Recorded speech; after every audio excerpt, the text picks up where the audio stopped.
Okay, welcome back everybody to the channel. Today I have a very special video as a follow-up to the last video that I put out called the anti-control. And this is a variation of the anti-control that is geared more towards beginners, and it is using the double undercut to lead into the anti-control. And this is a way to make the double undercut actually deceptive rather than having someone select the card and then you just doing the double undercut as an excuse by saying, let's just give it some cuts or something like that. So this is just a way to make it actually deceptive. And again, we're going to be utilizing non-moments. So let's get into it. So to start off, let's quickly go over what the double undercut is. So basically you will have a break under a card like that, and it will be transitioned to a thumb break, which looks like this. And the easiest way to do that is just to come over with your break and then move it and hold it with your thumb just like that.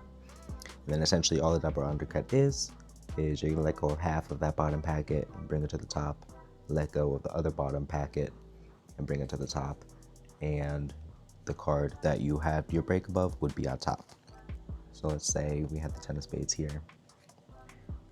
We're going to get our break like that. We're going to transition it to a thumb break. Half of that's going to be let go on the bottom. The other half is to be let go. And we have completed the double undercut. Now that on its own looks pretty terrible, but it is very easy control. And fortunately, the way to make it deceptive is pretty simple.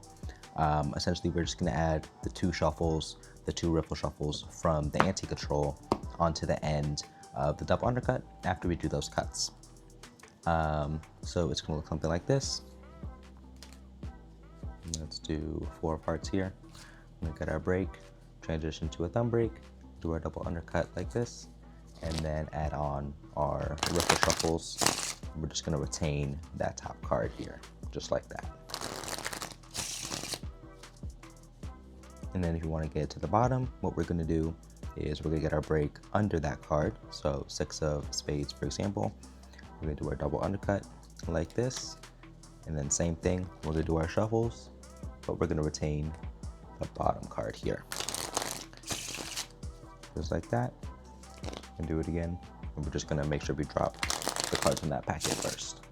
Just like that. Then we get our card to the bottom. Now, again, if you just did that by itself, it would be pretty obvious what is going on. So we need to make sure that our pattern of speech is aligning with, the move. And the pattern of speech is really what's going to make it invisible, because it's going to invoke the non-moment, if you will. We don't want to narrate word for word or moment for moment of the trick, because if you think about it, when someone's telling a story, they're not narrating it very verbatim. They're like, okay, now we're going here, now we're going there, now we're doing this, now we're doing that. It's told as more of a, you have to interpret kind of yourself what is going on in the story. And that's kind of what we want to do when we're doing magic, is make sure that the spectators will interpret what they think rather than us telling them what to think. Because when they think what they think is happening, I know it's kind of confusing, but if we are not telling them what's happening and they have to infer what is happening, their brain will make mistakes and they will believe what they rationalize is going on, if that makes sense. Kind of complicated for some beginners to understand, but once you get performing and kind of seeing what your spectators remember you did versus what you actually have done or have not done, once you get out there and start performing, you'll understand what I'm talking about. So, like in the anti-control, once we get our break on our card, 10 of hearts, we are not going to say we're going to give the deck some cuts. We're not going to say that because we don't want, again, to narrate what we're doing. So we're literally just going to, as we're talking about the trick or whatever, we are going to just start cutting. We're just gonna do our cuts. And then when we're done with these cuts, or as we're finishing up the cuts, then we're gonna talk about how we're going to give it a mix. Like this. And that whole time, you're just gonna get ready to do your Riffle Shuffle, retaining that top card.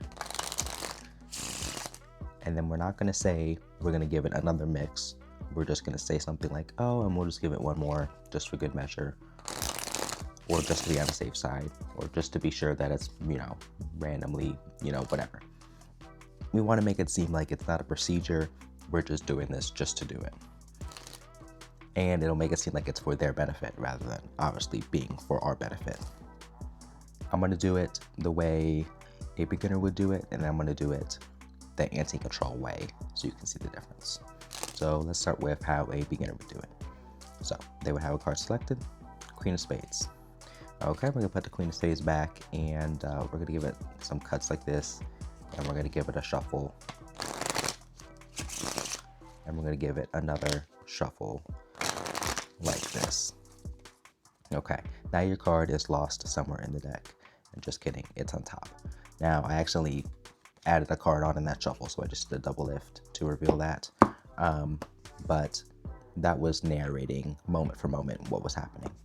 Now let's do it the anti-control style, where we're kind of being ambiguous in how we're explaining things and how we're narrating the moments of the effect. So let's get a card selected here. Let's go with this one here. So 8 of diamonds, beautiful. So we can have that return to the deck. And actually, before we go on and do anything else, let's just give it a mix like this, just to be sure that it's somewhere in there. Okay, perfect. Now, and then you would have it on top. So just notice the difference in the feeling that invokes in the spectator, that, you know, they don't need to be, you know, watching, they don't need to be focused. We're just mixing up. We just don't want it to be somewhere, you know, where obviously we can, you know, get to it. And a lot of times I like to use the just wait a second thing. So, you know, you notice that in the, when I was here like this, and I was like, oh, actually, wait a second before we go on. And then as I'm saying, wait a second before we go on, I'm doing the cuts. And it kind of throws them off a little bit because they're not expecting me to be like, oh, wait a second, let's just do this real quick. But it makes it feel like it's random and that it wasn't planned. So a lot of times I'll be like, oh, actually, before we go any further, let's just give it a mix real quick, like that. And that will completely erase the fact that I just did these 2 cuts like this. Because when I'm saying that, I'm saying, oh, wait a second. And that will throw their mind for a loop a little bit. And then I'm saying, let's give it a mix real quick before we do anything else. And by that time, I'm already in the Riffle Shuffle position, doing the Riffle Shuffle. So if they were to backtrack, they would never remember me actually doing the 2 cuts. So that's just kind of how I like to think about doing the double undercut, just as a way to obviously make it more deceptive, because by itself, it looks really terrible. There's no really like good tutorials out there for how to make the double undercut deceptive. So a lot of beginners are just out there doing the double undercut. And then even if they add a shuffle afterwards, you know, it still doesn't, you know, feel, you know, very, very natural or very like open and stuff like that. So the big important thing is to not narrate moment by moment and start off using the trick of being like, oh, wait a second, before we even start, let's just blah, blah, blah, blah, blah. You know what I mean? Just because, one, that will throw their mind for a loop as you say that, because they're not expecting you to just pause and just stop what you're doing. And it kind of sets you up with a framework to start using these non-moment patterns of speech and let you get used to that, especially as a beginner, because performance theory is kind of the most difficult part of magic. Not just, you know, doing a really difficult sleight, but knowing how to control your audience's attention and stuff like that. So just want to make a little short tutorial for you guys. Let me know down below how this works out for you, and drop a like, drop a comment, And yeah, have a great one, y'all.